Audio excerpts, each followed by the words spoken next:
A couple of weeks ago, we left our van and our dog Nelson with my mom in Arizona, and we flew back to Canada to photograph a wedding. While on that flight back to Canada, we sat beside a young man named David. David had a DSLR camera with a microphone on the top, so automatically you kind of know that they're doing some kind of vlogging or documentary style filming. So we got talking, and he actually has a YouTube channel called Simply Aviation. I'll link it right here. I just found it funny that out of all the flights I've taken in my life, I've never sat beside somebody that was doing like a vlog. And all of a sudden I start a YouTube channel, and the first flight I take, I'm sitting beside somebody that has a really successful YouTube channel. It was quite hysterical. Anyways, the reason I mentioned David is because he actually recommended to us that we check out White Sands. So when we got back to Arizona, we grabbed our van and our dog and we headed east to New Mexico. While on the road, we actually got warnings that there might be a dust storm hitting the area, and as Canadians, we had never seen this kind of warning before on our phones. It mentions that you need to turn off your car, pull to the side of the road, and turn off your lights specifically, which I still don't really understand what the purpose of that is, but a little alarming to receive that notification on our phones.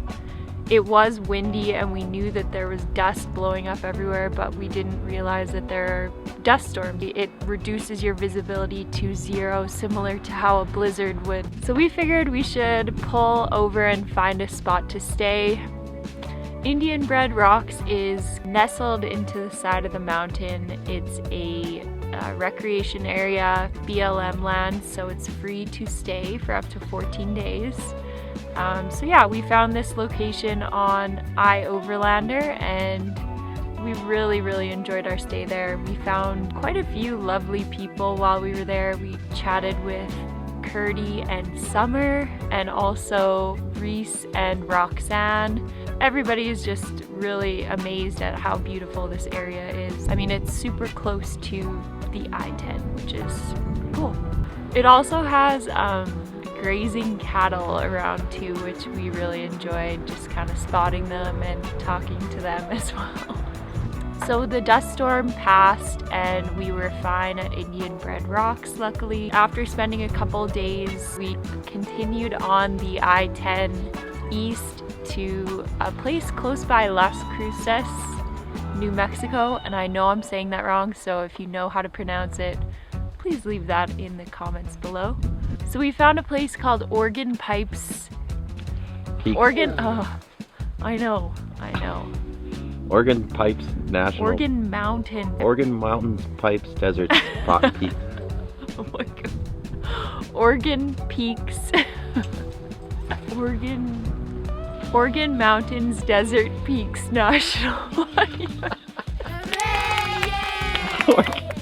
The road into the spot that we chose to camp was a little rocky, but it was so worth it. It was gorgeous sunsets, and it almost reminded us of, or what we can imagine to be, Patagonia would look like. The rocks are extremely rigid on the top and just really beautiful. The sun hit them and they just glowed. It was gorgeous. While we were at that campsite, we met a really nice young guy named Andrew, and it was actually his very first week of moving into his van full time, and we were the very first people he talked to since living in his van. So that's honestly been one of our favorite things recently of van life, is just chatting with people that we meet at these campsites, and all the extremely diverse backgrounds that these people come from is really interesting.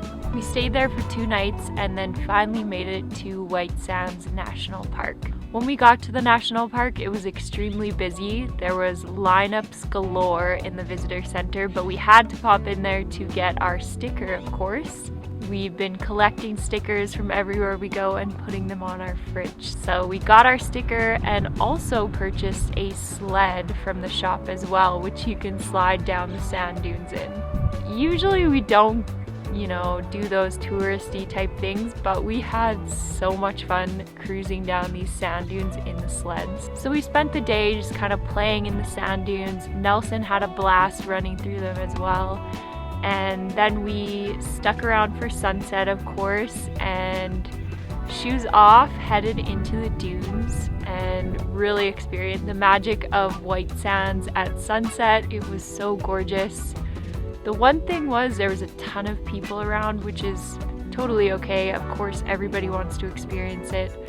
But the following night, we wanted to be somewhere a little more quiet. So the second night, we headed to somewhere a little closer to the front gates of the park. It's called Dune Life Nature Trail. There was only one other car parked out there. We basically had this whole side of the dunes to ourselves for that evening. So we had so much fun just taking photos and videos. And of course, Nelson had a blast running around the dunes as well.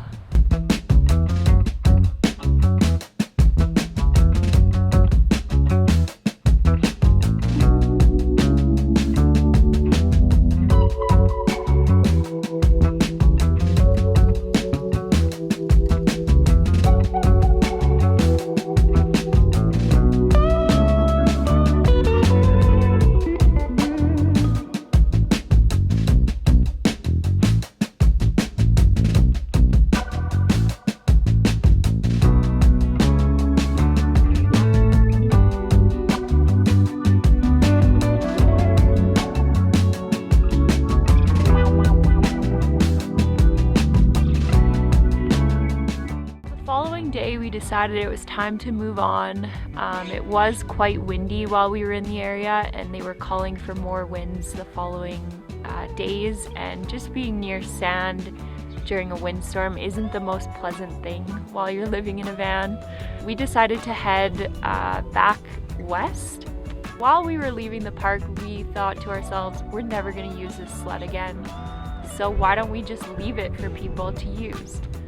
So we actually marked it out with like free rental, return to Holloman Lake campground, and we put a rock on it and just kind of left it there. We put our Instagram name on it as well so that we could see if people were using it, if they wanted to tag us. And we got some really cool messages from people that have been using the sled and thanking us for leaving it there. It's been really a cool experience just to share that with other people. So that was it. That was White Sands. It was brief, it was beautiful. Thanks for joining us. We'll see you on our next adventure.